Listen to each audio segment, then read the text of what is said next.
Welcome to Multiversus Mythbusters. My name is SunRez, and let's get straight into busting some myths. Yeah, no, I really wrote that in the script.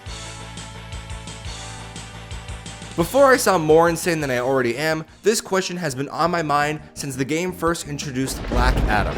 See, Black Adam has a special quirk with his down attack where it will actually track players anywhere on the stage and give them 1000 volts of death given that they are close by or on the ground. This also applies to walls, where your opponent can be trying to recover or stall you out, which is hilarious to try to see them do, only to start panicking once you force them into playing the wall as lava. But it also brings up a great question. What does the game consider a platform to be? Let's start simple with every playable map in the game. From my research, as long as you can stand on it or wall cling to it, it counts as a platform and you can get shocked. This also applies to moving platforms, like the ones in Trophy's Edge and the Throne Room.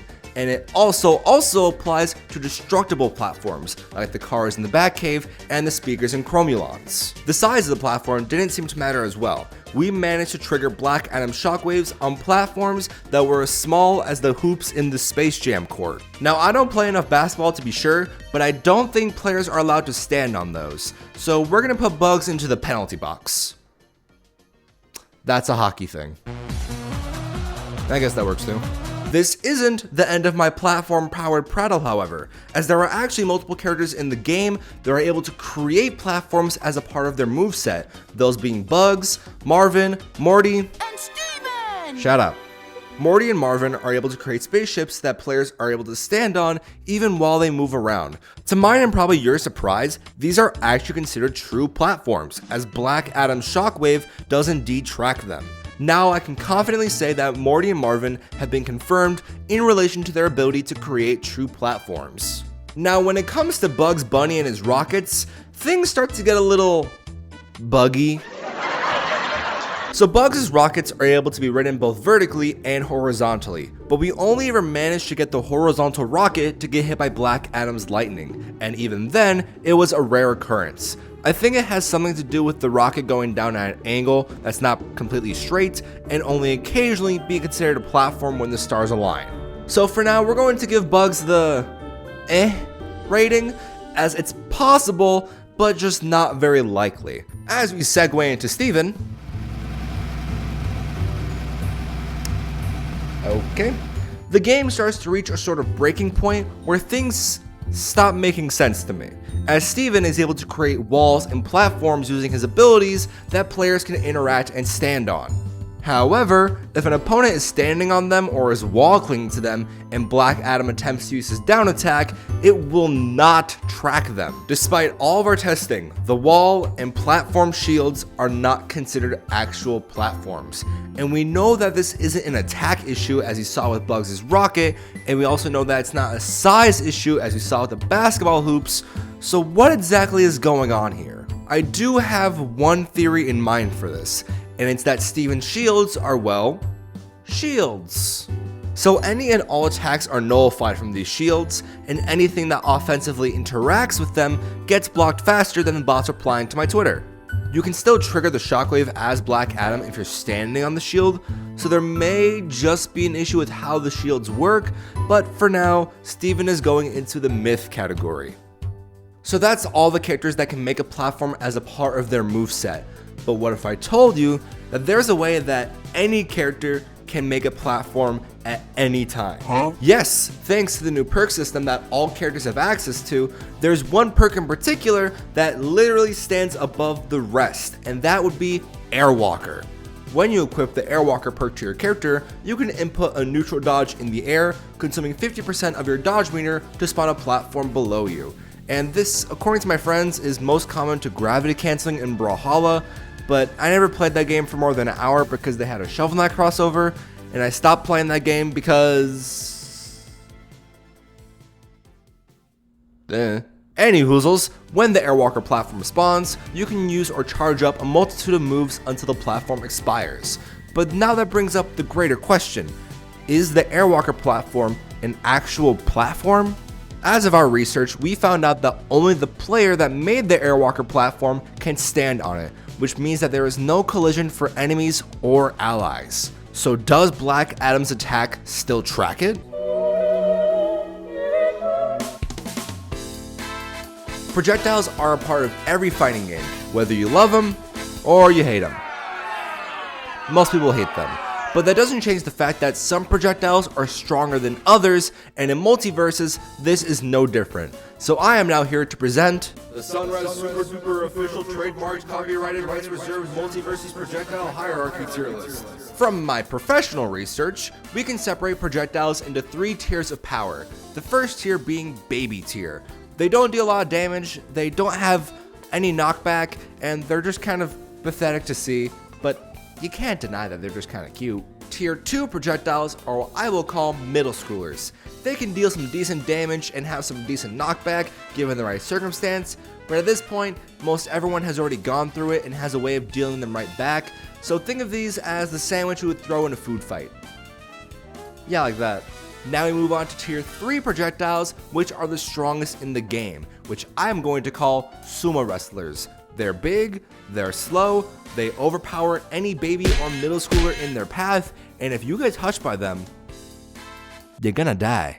Now, an interesting quirk about these chungus-sized projectiles is that they have a purple aura around them, indicating that they can both break armor and not be reflected by things like Tom's racket. Now, there are some projectiles in the game that need an asterisk with them, as they are special in nature in the way that they don't interact in the game properly, or they directly are correlated with the character's kit.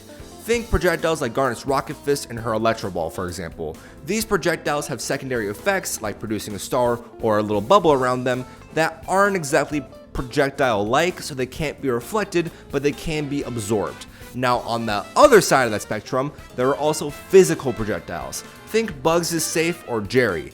These projectiles have HP and cannot be reflected, but can still be interacted with as if they were projectiles, as they do bounce on Black Adam's barrier, and they can also be moved by using Martian's bubble. There definitely needs to be more research done on this topic, as it's only going to grow with more interactions and characters being introduced into the game, so I'm going to leave this long-winded section as is, to leave it for a possible future video if this one does well. I mean, it's up to you guys really at this point. While me and my lab rats were messing around with Arya in some of the games we played, we noticed that her side B dash actually has a max limit on how far it can go, and it's not limited to if it lands on a player or on a map. From what you see in this footage, Arya's dash goes about 2/3 of the entire map in about half a second, which means that if we were to take the average length of a basketball court being 28 meters and add about 2 meters to that, given that we were off by the court a little bit, that gives us in traveling time about 20 meters in about half a second, which means that if we double that measurement to 40 meters a second exactly, that means that Arya is traveling faster than a freaking cheetah and is able to match the speed of a fastball pitch in the MLB. Math. We also noticed that there's a big change to Arya's face steal, as now when she face steals a certain character, she actually gets a unique move in the air and on the ground, and this is a different move for every single character in the game. And frankly, I've already taken long enough to make this video, I can't go over every single interaction and move you get, but there's also this great video by One Step that does go over all of that, so go ahead and send him some love there. By the way, it's also in the description if that wasn't obvious enough. We're gonna move on to grabs now. There are a few characters in the game that have unique command grabs as a part of their playstyle, notably Jake, Jason, and Taz to name a few. However, Jake and Jason's grab were created to be bigger in a sense, as these grabs can grab an unlimited amount of players, but we only managed to get 3 in a free-for-all match, while Taz's grab is limited to 1 character at a time. This is likely due to Taz being able to eat items and projectiles to spit them back out, while Jake and Jason's grab are unable to interact with projectiles and pickups. There isn't much tech to this, but it's still an interesting fact that can be used to your advantage in 2v2, but it can also be a bit weird when it comes to bosses in Rift mode because things like this have happened. Well, that's what happens when you deal with giant iron robots. Speaking of iron robots... Besides the fact that Iron Giant was taken out back by PFG a few weeks ago to be rebuilt from scraps, I noticed while testing that they might have actually gotten rid of a couple of his passives. In the beta version of the game, Iron Giant used to be able to wall cling and not move for a short while so that allies and enemies could stand on his shoulders. However, in the current version of the game, this is no longer possible. Again, neither for allies or for enemies to do so, which is confusing to me. But it makes a little bit more sense to me when you realize that they also removed his other passive. See, in the beta of the game, if a player was knocked into Iron Giant at the right angle, they would actually bounce off of him because he is, well, a giant. But in the current version of the game, this is no longer possible. Now, my non-game dev brain is telling me that they had to get rid of this passive because having up to 4 players at the same time running into each other across 4 different platforms you can play the game on is not exactly the best for performance and gameplay, so they decided to scrap it.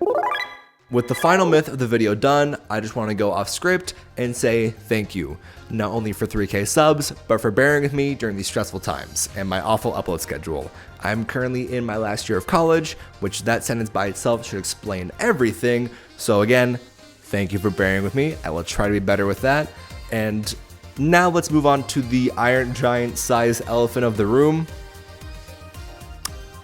This game's got some problems. Now, that's not a bad thing. They can always fix it. They're fixing it right now. There should be like a big patch next week, but that doesn't change the fact that for me personally, I'm gonna move on from it. And that's not a bad thing. If the game, bumps up in popularity again and I find love playing it again, I will gladly make more videos on it. But for now, I am gladly going to move on to my Lore for Dummies series that I'm continuing to work on, which, I'll have more updates for that one soon, so fun stuff.